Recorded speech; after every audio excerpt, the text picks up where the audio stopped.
Hi there, it's Tim with Far North Magic. Today I just wanted to take a look at the What Are Play Boosters article that came out on the Magic website. It's an article by Mark Rosewater.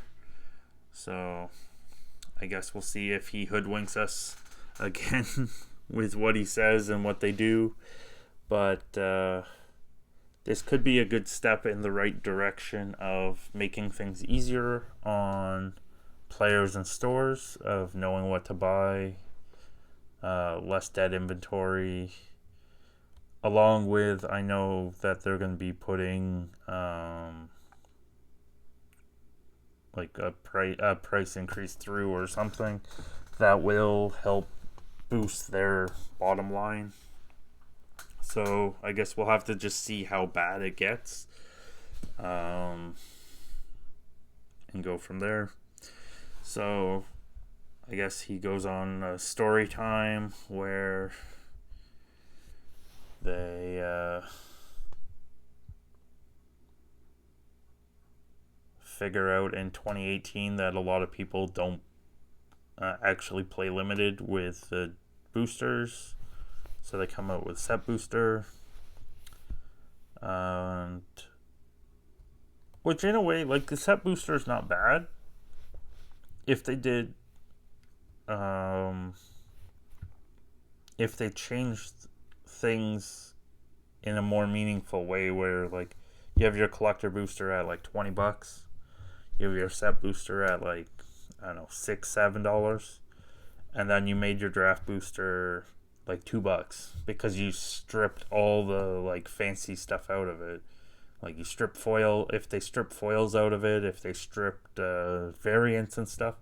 This is your limited booster. It's going to be very, very affordable to buy, but you're going to only want to play limited with it because like you're not getting any flashy stuff.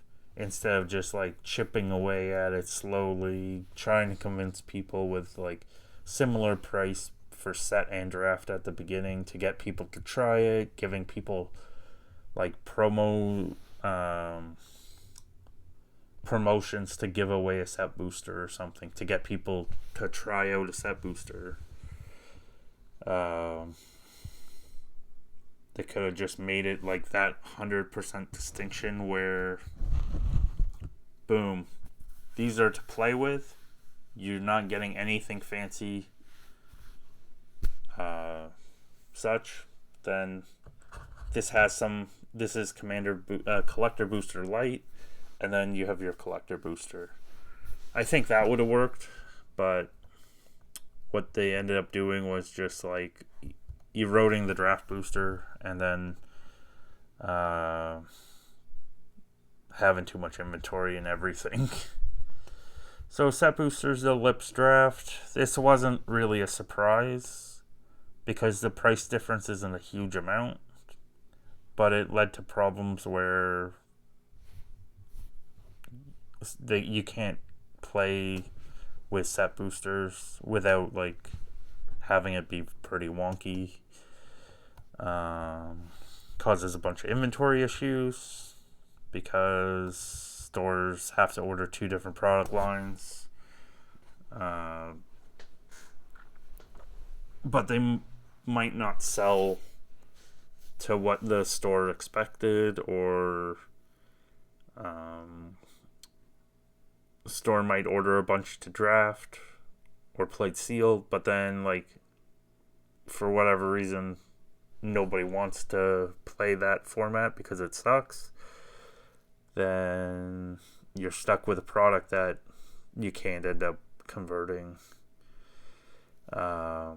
sales for, because like people might buy the set boosters, which you don't have.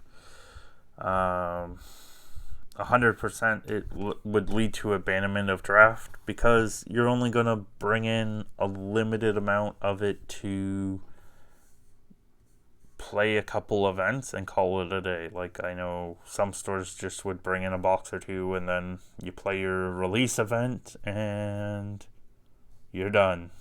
Like, no need to bother and just bring in the one box as you need it.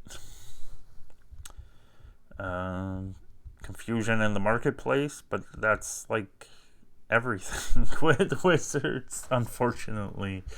And like part of the problem ends up being is like when you have the big articles about what every slot in the set booster and like it needs to be simpler, I think, because you have a lot of people that like have stores or do tons of content, and like none of us can keep everything figured out because it's just too confusing and it's not the same every time. At least if it was the same, like not the same variants, but at least the same exact like format, same percentages. You're not having to like have a foiling be a 1% hit in one product and then a 12% hit in another. Like, keep your rare variants rare, keep your super easy to get variants easy to get. Like, don't have like certain things, don't use the same words for two different things, and makes some magic boosters less desirable.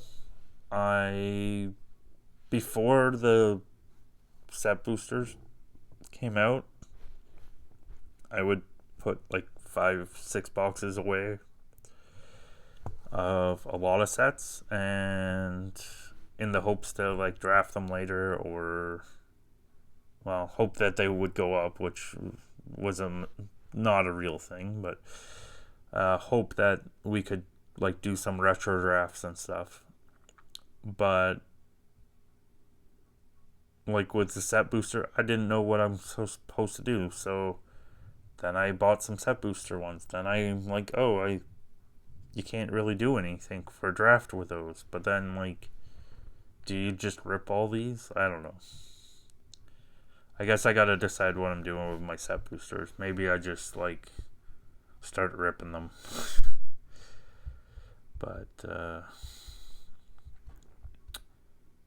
every booster wasn't getting cool stuff. Like, this is like too much game PC mentality, because like to me, if you had your draft boosters priced properly at like very cheap, like $2-3, I guess $2 in this case, like $2-3, and then your set booster be like $6-7, and you get like some variants and you get some other stuff, and then you have your $20 collector booster. I think that works, but yeah, I don't know. Like, if it was every booster buyer should get cool stuff, just charge what a draft pack would be instead of a set pack for the play boosters. So they couldn't just convert set boosters into play boosters without some changes, because set boosters are only 12 cards. So you have to boost up that number a couple. Although, like, maybe a change would be you just draft 4 set boosters. I know a few people that I talked with that did that, and it was kind of a wonky format, but that would be almost the same. Like, you'd get a lot of extra rares and but that would still be like almost close, I guess. And like, I guess part of the thing is like you're just increasing the price of, like, there's not going to be $10 drafts or $15 drafts like what after all this is done and over with, especially with any price support that's like useful. So like set boosters had their like connected commons and uncommons. They had to do away with that, which is fine. I didn't really like that. Because sometimes you could figure it out, sometimes it made no sense.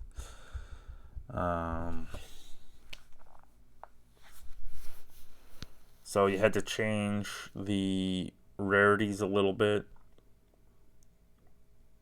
But I still think like the format's going to be a bit wonky if you have like some packs get 1 rare and some packs get 4. But I guess we'll have to see. It would be curious to see how much they make like good commons and uncommons to counterbalance some of the bomminess of limited, and see, I guess, if that like leads to a lot of power creep in commons and uncommons.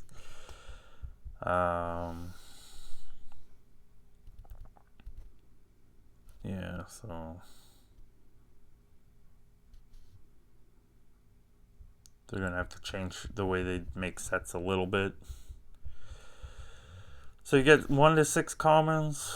A 7th is most of the time a common. You get 3 uncommons, like a normal draft pack. You get a rare mythic, a basic, a wild card non-foil, and a foil wild card. So, and then your add token helper art card. There should be that slot should also have arena code. Realistically, instead of the ad cards, they should just put arena codes in. But again,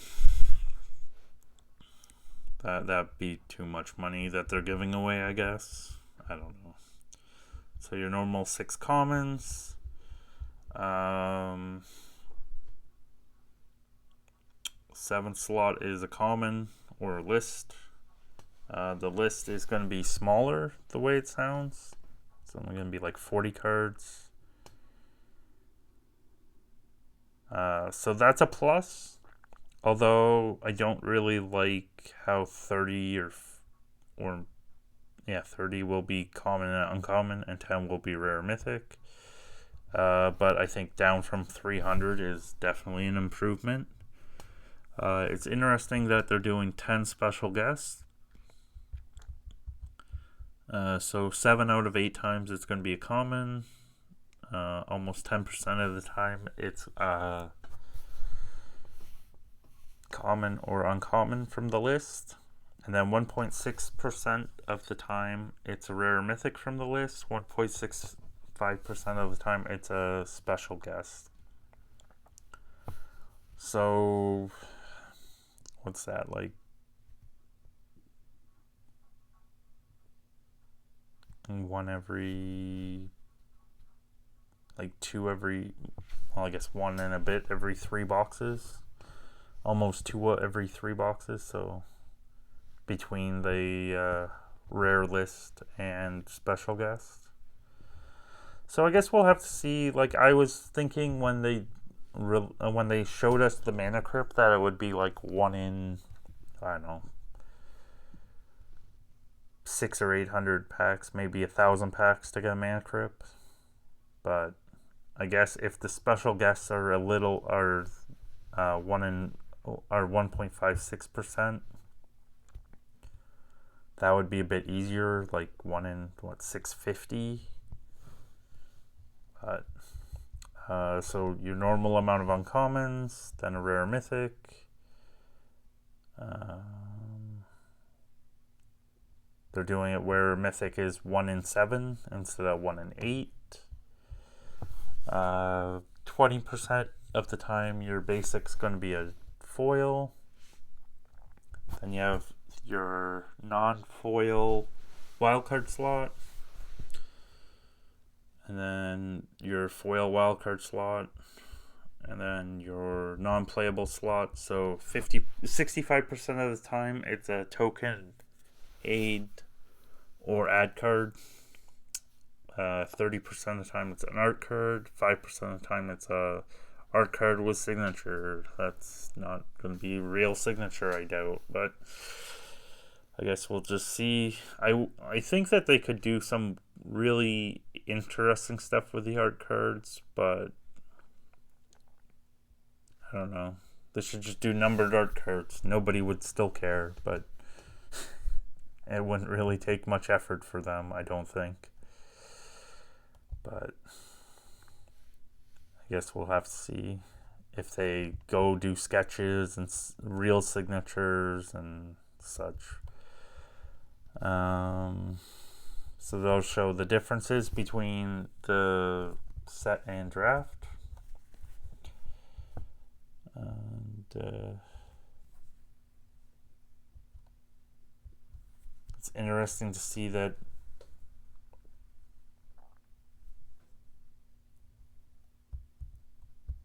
they're doing the play boosters as 36, so they're keeping it as a draft box worth of packs, like the standard 36 packs.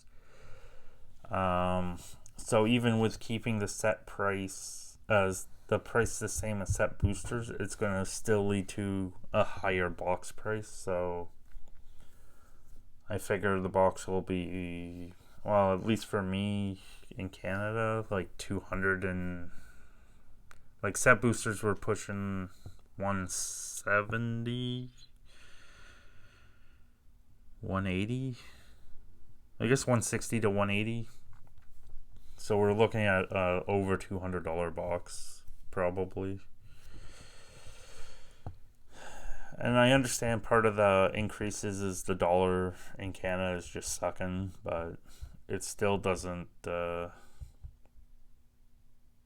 help, I guess.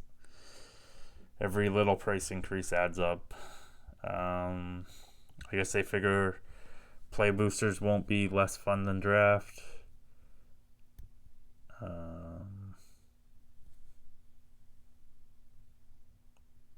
Here's them say that they're actually going to adjust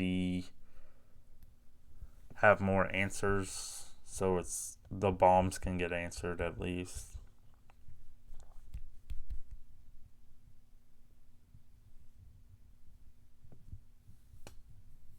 Trying to reassure us that 14 cards is still enough to draft or play limited. I think like it's not a big deal because like unless you get lucky with like a lot of your last card being useful, most of the time the last 2-3 cards aren't useful, I find.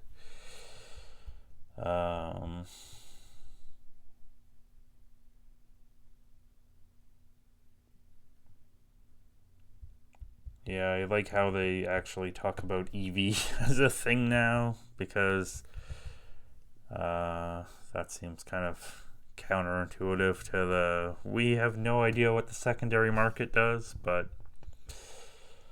I guess that's where we're at. They're actually letting us know. So even though we already knew. So I guess that's the end.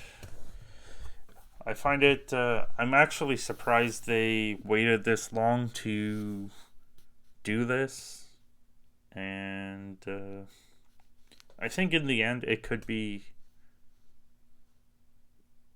a slight better thing, although like I don't know, I don't feel that they do anything for the actual people. I think they do it for making money, and this must be a way to get us to either spend more or at least have them not suffer with like a lot of stores completely quitting Magic, because I think that's where they're heading. Like you had like Troll and Toad, and you had some other stores probably cut back so far that like it's not a thing as much, and with the other games coming, you had to do something to counterbalance that market share decline. So hopefully this isn't just a cash grab, and it actually will fix some of the problems that are and have been persisting for quite a while. So I guess the next thing that they could do is maybe cut down on commander decks. We don't need 30. We don't need 20 to 30 commander decks a year. Maybe like